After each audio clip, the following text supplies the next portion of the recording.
Hi விவஸ், நம்ம இப்போ பார்க்க போகிற மூவியோட நேம் வந்து கோட் படத்தோட மூவி ரிவ்யூ தான் பார்க்க போகிறோம். The creators of the time அப்படிங்கிறது இது டைரக்ட் பண்ணது வெங்கட் பிரபு சார்.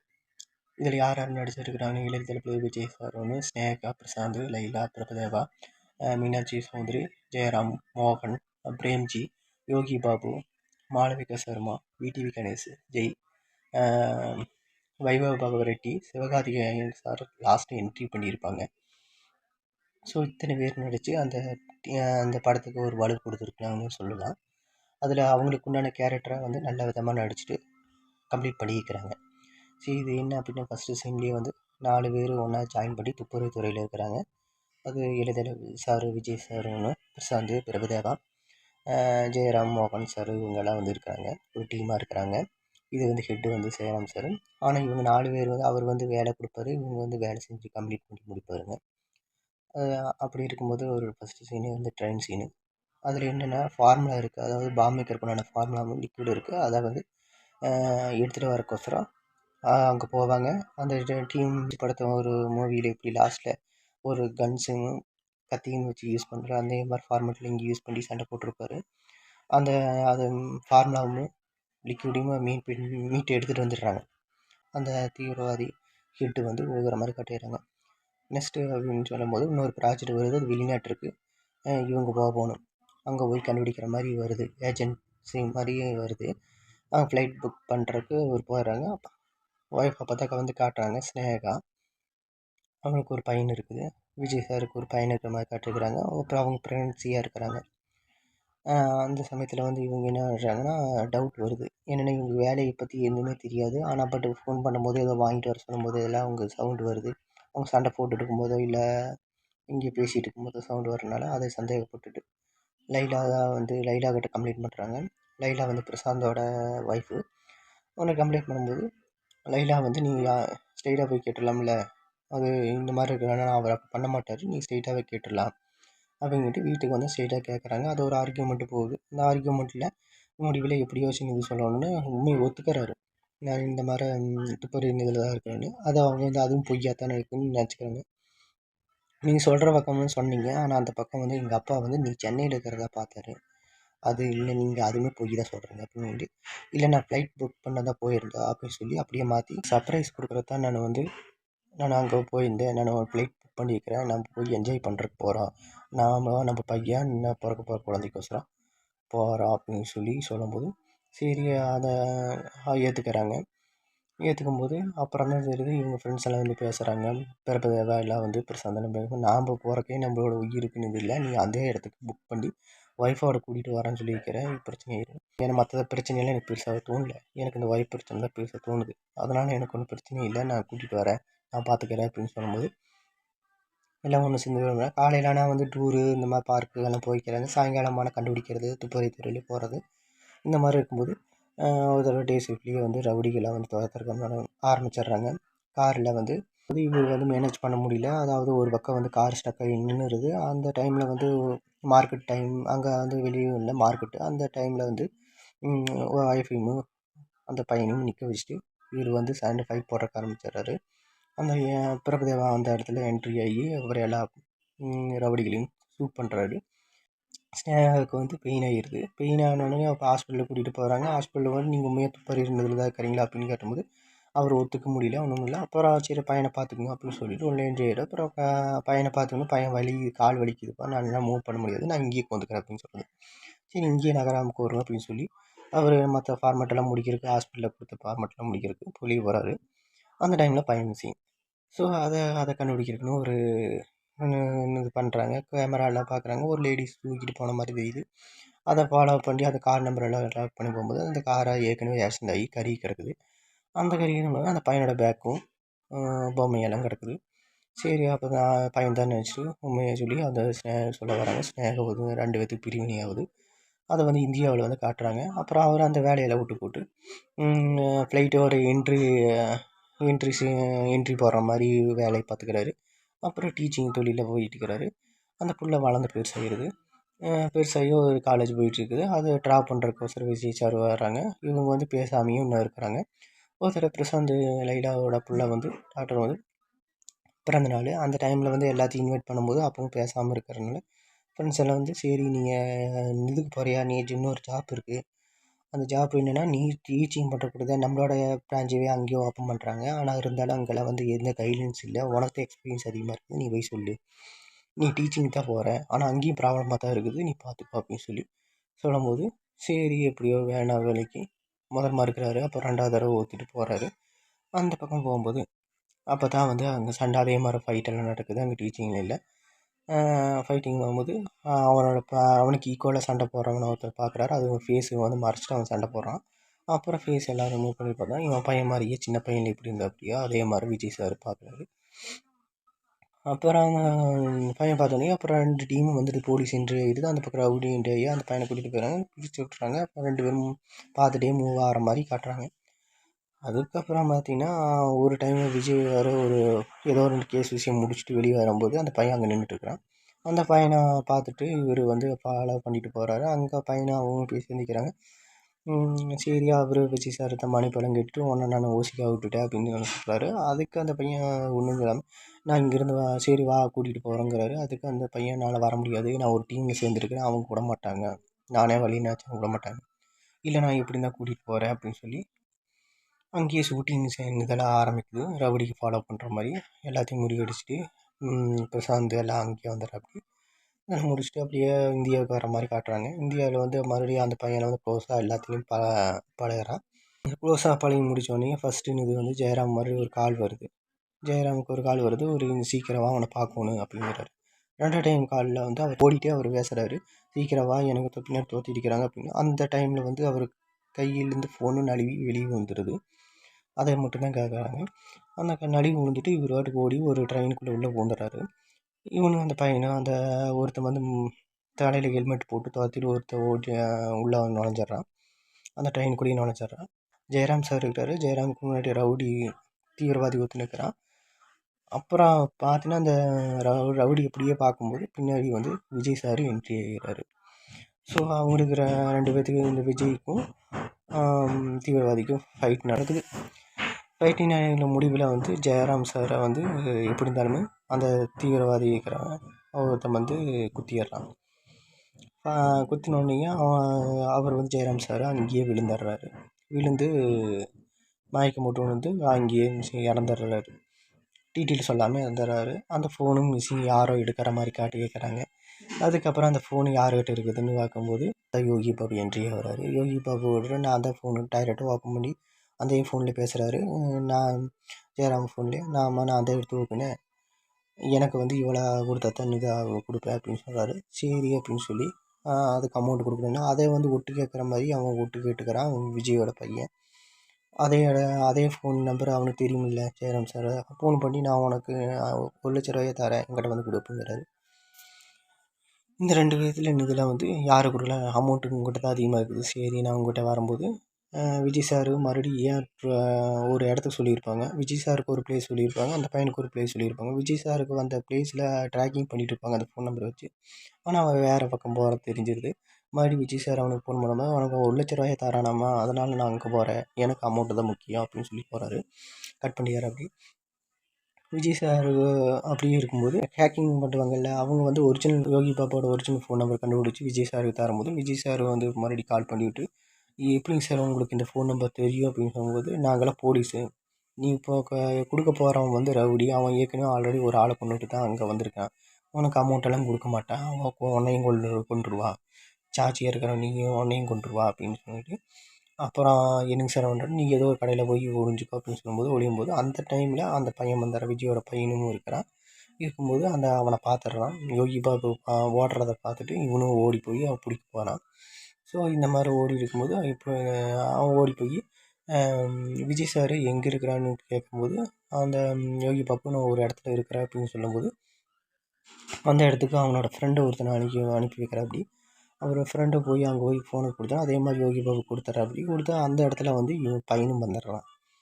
அப்புறம் 2 பேத்துக்கு ஃபைட்டு நடக்குது. அப்புறம் அவனோட விஜயோட ஃப்ரெண்டு வந்து இறந்துடுறாப்படி, கொன்றாப்படி. கொன்று முடிச்சுட்டு அந்த ஃபோனை கைப்பற்றிட்டு விஜய் பையன் வந்து வெளியே வந்துடுறாப்படி. அந்த வெளியே வந்தோடனே யாரோ நம்ம பையன் மாதிரி இருக்குன்னு போகும்போது அந்த ஓடி பார்க்கும்போது ஓடிட்டே இருக்கும்போது ஒரு ஒரு கட்டத்தில் வந்து விஜயோட பையனும் பிரசாந்தோட புள்ள அவங்க 2 பேரும் ஒன்றா இருக்கிறத பார்த்துட்டு நீங்கள் இங்கே இருக்கிறீங்க அப்படின்னு சொல்லும்போது அதே இடத்துல இங்கெல்லாம் இருக்கக்கூடாது நீங்கள் போங்க அப்படின்னு சொல்லும்போது அவனுக்கு மேலே போய் பார்க்கும்போது ஃப்ரெண்டு இறந்து கிடக்குறான். அப்புறம் என்ன பண்ணுறது, 2 பேருமே இறந்துட்டாங்க, நம்ம கண்ண முன்னாடி இது நம்மள டார்கெட் பண்ணுறாங்க அப்படின்னு சொல்லி விஜய் சார் வந்து ஒரு கணிப்புக்கு வராரு. இவங்க நம்மளே டார்கெட் பண்ண நம்ம அந்த பையனை கூட்டிகிட்டு வந்ததுலேருந்து என்னோடய பையனை கூட்டிகிட்டு வந்ததுலேருந்து ஆரம்பிக்குது. இது நம்மளுக்கு சார்ந்தப்பட்ட ஒரு கேஸ் விஷயமா தான் இருக்குது அப்படின்னு சொல்லி அதை பற்றி அந்த பையன் எங்கே இருந்தா எல்லாமே விசாரிக்க ஆரம்பிங்க அப்படின்னு சொல்லி விசாரிக்கிறதுக்கு ஆரம்பிச்சிடுறாங்க. அதே மாதிரி ஒருத்தனை விசாரிக்க அந்த பையன் வளர்ந்த இடம் அந்த அவன் ஆறு வளர்த்தான் அப்படின்னு சொல்லி அதில் கண்டுபிடிக்கிறாங்க. அப்புறம் ஒரு கட்டத்தில் வந்து அவங்க வெளியே வர மாதிரி தெரிஞ்சுது. அதாவதுன்னா அவன் பையன் வளர்த்தனவன் வந்து என்னது ஃப்ளைட் மூலமாக இந்தியாவுக்கு வரதா தெரிஞ்சுது. அதை புரிஞ்சுட்டு அவனை போய் கைது பண்ண சொல்லி இது பண்ண சொல்லி சொல்கிறாரு விஜய் சார். அதுக்கு அந்த டீம் அனுப்பி அவங்க பண்ணிட்டு இருக்கும்போது இது எப்படியோ அந்த பையனுக்கு தெரிஞ்சு போயிடுது. அந்த பையனை அவங்க அப்பனை காப்பாற்றுறதுக்கு என்ன வழி அப்படின்னு சொல்லி இது பண்ணும்போது அப்போ தான் நினச்சி பார்ப்பான், அவங்க அப்பா வந்து இவனை வந்து அனுப்பிவிட்டது தெரியும். அதாவது வளர்த்தனவன் விஜய் சாருக்கு எதுக்காக ஆப்போசிட்டாக அழிக்கிறதுக்கோசரம் அனுப்பிவிட்டதுன்னு அந்த ஒவ்வொருத்தரும் 2 பேர்த்தையும் கொண்டதுன்னு பையன்தானு இது மேலே காட்டுறாங்க. காட்டிட்டு அதுக்கப்புறம் பார்த்திங்கன்னா 3வது அப்பனை காப்பாற்றுறதுக்கோசரம் என்ன பண்ணணும் அப்படின்னு யோசிக்கும்போது தான் வந்து பிரசாந்தோட டாக்டர் தெரியும். அவனை வந்து கிட்னாப் பண்ணி கடத்தி வச்சுட்டு அதெல்லாம் விட்டுறணும், ரிலீஸ் பண்ணிடணும், ஃப்ளைட்லேருந்து இறங்கும்போது அவனை எல்லாம் கைது பண்ணக்கூடாது அப்படின்னு சொல்லி இவங்களோட ஆர்கியூமெண்ட் சொல்கிறாங்க. அதுக்கு விஜய் சார் ஒத்துக்கலை. எப்படி இருந்தாலும் உன் பிள்ளைய விட மாட்டாங்க, கொண்டுருவாங்க, விட்டுட்டா பிரச்சனை ஆயிடும் அப்படின்னு சொல்லும்போது மறுபடியும் 2வது டைம் ஃபோன் பண்ணி அந்த பொண்ணை டார்ச்சர் பண்ணி விட்டு காட்டும்போது பிரசாந்துக்கு மனம் இல்லாமல் அதெல்லாம் நீ ஒத்து தான் தீரணும் அப்படின்னு சொல்லி பிரபுதேவா எல்லாம் வந்து அவனை விட்டுறலாம், ரிலீஸ் பண்ணிடலாம் அப்படின்னு சொல்லும்போது விஜயும் சரி அப்படின்னு சொல்லி ஒரு கண்டிஷனோட அவங்க சொல்கிறாங்க, விடணும் ஆனால் ஃபாலோ பண்ணிக்கலாம் அப்படின்னு சொல்லி ஒரு முடிவு எடுத்து பண்ணும்போது அந்த இடத்துல வந்து அவங்க ரிலீஸ் பண்ணி விட்டுறாங்க. அதே மாதிரி இங்கே வந்து அந்த பொண்ணை வந்து விஜய் பையன் வந்து கழுத்தை அறுத்துட்டு போயிடுறான். அப்புறம் அந்த அந்த டைமில் அந்த லொக்கேஷன் அந்த புள்ளியோட லொக்கேஷன் வரும்போது அது ஏதோ ஒரு பார்க்குன்னு தெரியுது. அந்த பார்க்கில் 3 பேர் தனித்தனியாக பிரிஞ்சு விஜயும் பிரசாந்தும் பிரபுதேவும் 3 தனித்தனியாக பிரிஞ்சு தேட சொல்கிறாங்க. பிரபுதேவா கண்ணில் அது படுறாப்படி. பிரபுதேவா கண்ணில் பட்டோன்னே அங்கே போய் பார்க்கும்போது அது உயிர் வந்த மாதிரி மூச்சு இழுத்துட்டு இருக்குது. இன்னமும் யாருமா பண்ணுதுன்னா அது கரெக்டாக விஜய் பையனோட நேம் சொல்கிறாப்படி. நேம் சொன்னால் இது சொல்லக்கூடாது அப்படின்னு சொல்லிட்டு திடீர்னு எடுத்து ஒரு துப்பட்டாவே எடுத்து மூக்கை முடிச்சு அழுத்தினாப்படி. அப்போ தான் தெரியும் பிரபுதேவாவும் அவங்க உள்ளாள் தீவிரவாதியோட ஒரு உள்ளாள் அப்படின்னு அதுலேயுமே அப்படியே காட்டுறாங்க. ஃப்ளாஷ்பேக்கில் அவன் அமௌண்ட்டு வாங்கிட்டு பண்ணுறது அதுவும் கொஞ்சம் காட்டுறாங்க. காட்டினப்படி இவருக்கு சாதகமாக இவங்களோட என்னென்ன பண்ணுறாங்க அது லீக்கேஜ் பண்ணுறது எல்லாமே வந்து பிரபுதேவா பண்ணிகிட்டு இருக்கிற மாதிரி காட்டுறாங்க. அப்புறம் அதை முடிஞ்சோடனே கொண்டு போட்டு பிள்ளைய தூக்கிட்டு வராப்படி. தூக்கிட்டு வந்த உடனே வந்து இவங்க அழுகுறாப்படி. பிரசாந்த் விஜய் 2 வந்து அவனை விடக்கூடாது அப்படின்னு சொல்லி ஒரு முடிவு எடுக்கிறாங்க. அதுக்கப்புறம் மறுபடியும் யோகி பாபு கிட்டேருந்து ஒரு கால் வருது. சார் நான் ஒருத்தருக்கு பிக் பாக்கெட் அடித்தேன்ல அவனை இருக்கிறாப்படியே விஜய் சார் அவனை ஃபாலோ பண்ணுங்கள், நான் வந்து பிக்கப் பண்ணிக்கிறேன் அப்படின்னு சொல்லி அதே மாதிரி எல்லாம் ஃபாலோ பண்ணுறாங்க.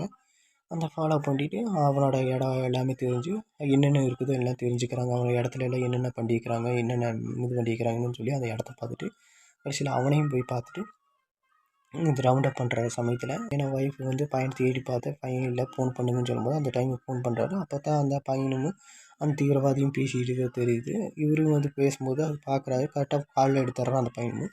எடுத்துகிட்டு அப்பா நான் இங்கே வேறு பக்கம் இருக்கிறேன்னு ஒரு பக்கம் பேசி சொல்லும்போது 2 பேர்த்துக்கு ஈக்குவலாக ஒரு சவுண்டு இருக்குது. அதாவது அந்த டைமில் வந்து முஸ்லீம் தொழுகிற டைமு. அந்த தொழுகிற டைமில் சவுண்டு எல்லாம் 2 பேரும் கேட்ட உடனே ஓ அப்பனுக்கு தெரிஞ்சு போச்சு அப்படின்னு சொல்லி இவனும் விஜயமும் ஓ அவன் சுதாரிச்சிட்டா அப்படின்னு சொல்லி தெரிஞ்சுக்கிற மாதிரி காட்டிக்கிறாங்க. 2 பக்கம் அப்புறம் முடிச்சுட்டு விஜய் என்ன பண்ணிடுறாரு, ஃபோனை கட் பண்ணிவிட்டு சுற்றி ரவுண்ட் அப் பண்ணிடுங்க, அவனை பிடிச்சிருங்க அப்படின்னு சொல்லி ரவுண்ட் அப் பண்ணி மறுபடியும் சண்டையெல்லாம் போட்டு பிடிச்சி விசாரிக்கிறதுக்கு ஆரம்பிக்கிறாங்க. ரூமில் வச்சு விசாரிக்கிறாங்க. அந்த ரூமில் வச்சு விசாரிக்கிறது கூட அவனாலாம் காட்டலையும் இவனை பையனை மட்டும் தான் மெயினாக வச்சு குஸ்டாக வந்து விசாரிக்கிறாங்க. பையன்காரன் இன்னும் அதை திருப்பி ஆப்போசிட்டாக விஜய்க்கு ஆப்போசிட்டாக நீ சொல்லித்தான்ப்பா நான் பண்ணேன், நீ சொல்லித்தானே அவனை கொன்னேன், நீ சொல்லித்தானே இவரை கொன்னேன் அப்படின்னு சொல்லி எல்லா பழியும் விஜய் சார் மேலே போகிறாரு. விஜய்க்கு கோபம் வந்து உள்ளே போய் அவனை அடிக்க போகும்போது பிரசாந்த் போய் தடுக்கிறாரு. பிரசாந்த் வந்து என்ன பண்ணுறாரு, விஜய் விஜய் சார் பையன் மேலே, என்ன நீ கோர்த்து வர்றியா? அவனுக்கு என்னை பற்றி தெரியும், எனக்கு அவனை பற்றி தெரியும். நாங்களாம் வந்து எந்த நாளும் இது பண்ணதில்லை. நீ கோர்த்துட்டு நீ வேலையை பார்க்குறியா நீ? உண்மையை சொல்லு. உனக்கு உனக்கு மேலே எவனும் இருக்கிறான்? நீ எதுக்காக வந்த அப்படின்னு சொல்லி அதை கன்ஸ் எடுத்து நீட்டும் போது விஜய் பையன் வந்து அதே கன்ஸை பிடுங்கி பிரசாந்தை ஷூட் பண்ணிடுறாரு. அந்த இடத்துலையே அவர் டெத் அந்த மாதிரி காட்டுறாங்க. அதை எல்லாமே ஷாக்கிங்காக பார்க்குறாங்க. வெளியே இருக்கிறவங்க எல்லாமே வந்து ஷாக்கிங்காக பார்க்குறாங்க. விஜய்க்கு கோவம் அடிக்கிறதுக்கு ஆரம்பிச்சிடுறாரு. அப்புறம் அந்த டைமில் வந்து ஒரு கால் வருது.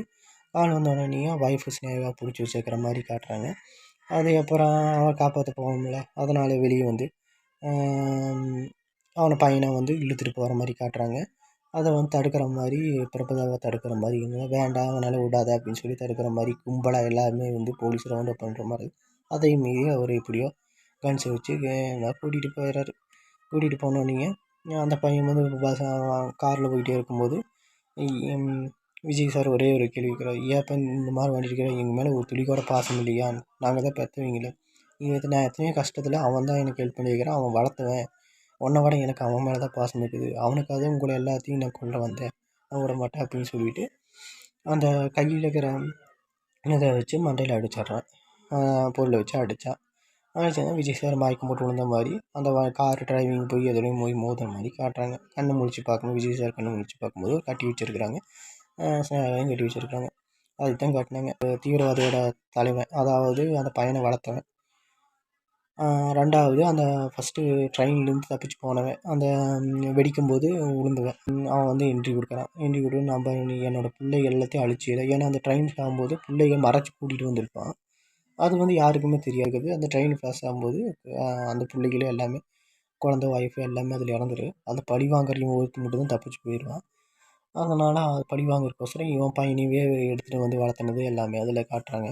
சிங்க் ஆகுது அப்படியே. உனக்கு எதுக்கான திருப்பி விட்ருக்கேன் பாரு அப்படின்னு எல்லாம் சொல்கிறாங்க. அந்த இது மாதிரி நான் உன் பையன்கிட்ட நான் ஓப்பனாகவே சொல்லிட்டேன். ஆனால் இருந்தாலும் உன் பையன் உன்னை கொல்லணும்னு அந்தளவுக்கு பிடிச்சிருக்கான் அப்படின்னு எல்லாம் சொல்கிறான். சொல்லும்போது இவன் விஜய் சார் வந்து சரி நீ வெளியேருந்து இவ்வளோ யோசிக்கிற, நீ என்ன கட்டியிருக்கிற, நான் எவ்வளோ யோசிக்க மாட்டேன் அப்படின்னு சொல்லி அவர் கட்டை அவுக்குறாரு. அப்போ தான் தெரியுது அவர் கட்டவையில் அவராக தான் போய் வாரண்டியாக நின்றுருக்குன்னு தெரியுது. அதுக்கப்புறம் வந்து ஒரு விசில் ஊதுறாரு. எல்லாம் சுற்றி ரவுண்ட் அப் பண்ணிடுறாங்க. போலீஸ் எல்லாம் ரவுண்ட் அப் பண்ணி அவனை கைது பண்ணிடுறாங்க. அடுத்தது இது வந்து அவர் வாயிலேருந்து என்ன வந்தது அப்படின்னா, தீவிரவாதி நான் பாம்பு வச்சுருக்கிறேன். சென்னையில் வந்து சென்னை கிரிக்கெட் மைதானத்தில் நான் வந்து பாம்பு வச்சுருக்கேன். சிலவக்கம் வந்து பாம்பு வச்சுருக்கிறேன். அதுக்கு நான் ரிமோட் கண்ட்ரோலில் வந்து வச்சுருக்கிறது வந்து தெரியுது. ரிமோட் கண்ட்ரோலோட நம்ம கண்ட்ரோல் பண்ணி அது பண்ணுறது ஆப்ரேட் பண்ணுறதும் பையன் தான். நீ வந்து ஃப்ளாஷ் ஆகிட்டு சென்னை ஃபுல்லாமே அவன் அழிக்க போகிறா அப்படின்னு சொல்லி சொல்கிறான். நீ அப்படி சொல்லும்போது விஜய் சார் வந்து அதான் கட்டை விட்டுட்டு இந்த மாதிரி டைலாக்லாம் பேசினார். அவரோட பணியில் நீ இவ்வளோ யோசிப்பேன், நான் இவ்வளோ யோசிக்க மாட்டேனா அப்படின்னு சொல்லி அந்த கட்டை ரிமூவ் பண்ணிவிட்டு ஒரு இதுவும் வர்றாரு. எல்லாமே வந்து அவனை அரெஸ்ட் பண்ணிடுறாங்க. அப்புறம் எங்கே சென்னையில் இருக்கிற மையத்துக்கு இவர் விஜய் சார் போகிறாங்க.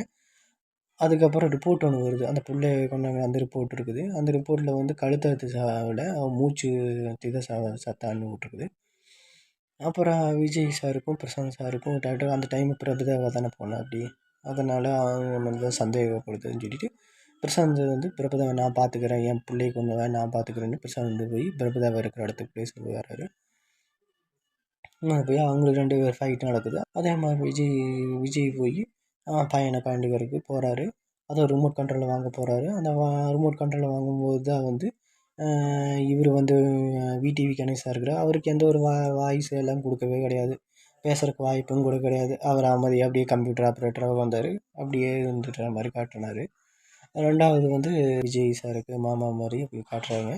அவர்கிட்ட தான் வந்து விஜய் சார் அவங்க அப்பா கைதானதை வந்து சென்னை சைடு இதில் வந்து காட்டுறாங்க. காட்டினோடனே ஏப்பா நீ இங்கே எல்லாம் போய் சிக்கிட்டியே, நான் என்ன பண்ணுறது அப்படின்னு சொல்லிவிடுது. அவங்க அப்பங்காரங்க அதெல்லாம் கவலைப்படாது, நீ பாம்பு வச்சிரு அப்படின்னு சொல்லி அந்த தீவிரவாதி சொல்ல அந்த பையனும் சரி நான் வெடிச்சிட்றேன் அப்படின்னு சொல்லி அந்த பாம்பு தேடும்போது பிரேம்ஜி அதை அந்த ரிமோட்டை தூக்கிட்டு போயிடுறாரு.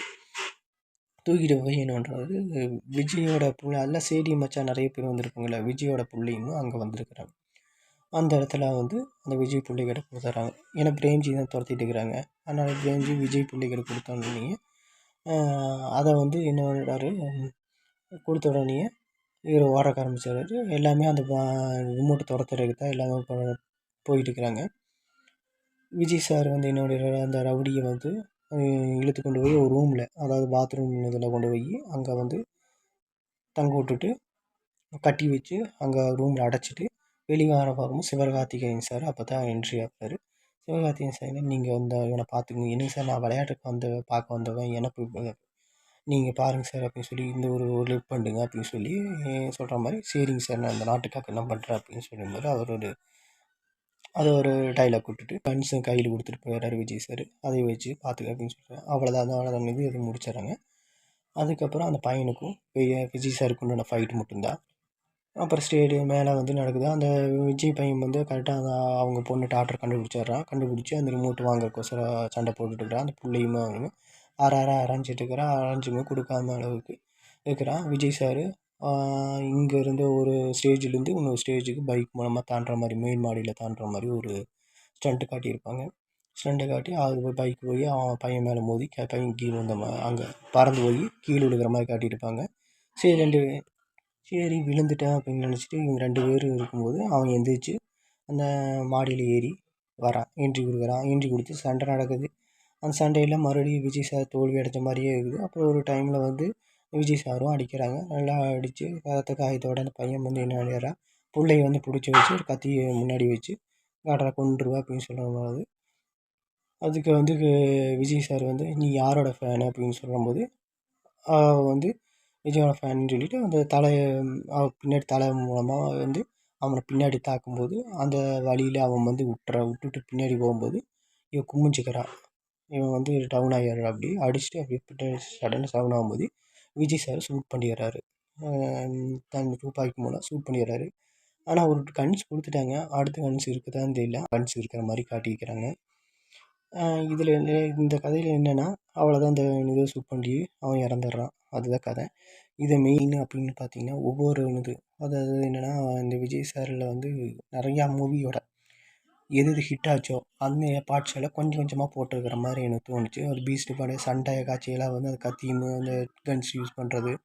ரெண்டாவது வந்து கில்லியில் அவர் பாட்டு பாடிட்டு வருவார், அம்மாவுக்கோசரம் முருகா அப்படின்னு சொல்லி பாட்டு பாடு, அது வந்து ஒய்ஃபுக்கோசரம் பாட்டு பாடிட்டு மேனேஜ்மெண்ட் பண்ணுற மாதிரி அது ஒரு காட்சி. பைக்கில் வந்து ஆளுக்கள் ஃப்ரெண்ட்ஸ் எல்லாம் வந்து மூவ் பண்ணி தேட சொல்லுவார்ல, கொல்ல சொல்லுவார்ல, அந்த மாதிரி இதில் வந்து கொஞ்சம் கொடுத்துருக்குறாங்க. அந்த மாதிரி டைப்பு மாதிரி எனக்கு தோணுச்சு. பார்த்தம்போதே ஃபீல் ஆச்சு.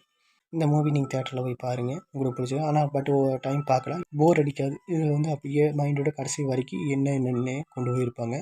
ஆனால் கதை வந்து பையன் இறக்குறது காட்டியிருந்தாலுமே ஆனால் பட் 2 பேர்த்துக்குண்டான பையனுக்குண்டான கேரக்டர் எப்படியோ கொஞ்சம் யங்காக இருக்கிற மாதிரி, கொஞ்சம் ஸ்ட்ராங்காக இருக்கிற மாதிரி காட்டியிருப்பாங்க. இவர் வயசானாலுமே இவர் யங்கஸ்டாக இருக்கிற மாதிரி தான் இதில் கதையாக. யங்கஸ்டாக இருந்து அதை அவனுக்கு ஈக்குவலாக ஃபைட் பண்ணுறதுலேருந்து இது பண்ணிடுவோம். ஒரு கட்டத்தில் ஃபைட் பண்ண முடியாது. அந்த வயசானதுக்குண்டான இது இருக்கும்ல, அதனால் வந்து ஸ்டார்டிங்கில் வந்து இந்த மாதிரி கரெக்டாக அதுக்கு மேனேஜ்மெண்ட் பண்ணியிருக்கிறாரு. இவர் பர்ஃபெக்ட்னாவே சொல்லலாம். அந்தந்த ஏஜுக்கு தகுந்த மாதிரி ஃபில்லப் பண்ணியிருக்கிறாங்கன்னே சொல்லலாம். ஆனால் என்ன தான் இருந்தாலுமே தி கிரேட்டஸ்ட்டு தான் அந்த ஹெட்டு தான் ஒரு மூவியோட டைட்டிலாகவே வச்சுருக்கிறாங்க. அதனால் இந்த படம் மூவி போய் பாருங்கள்.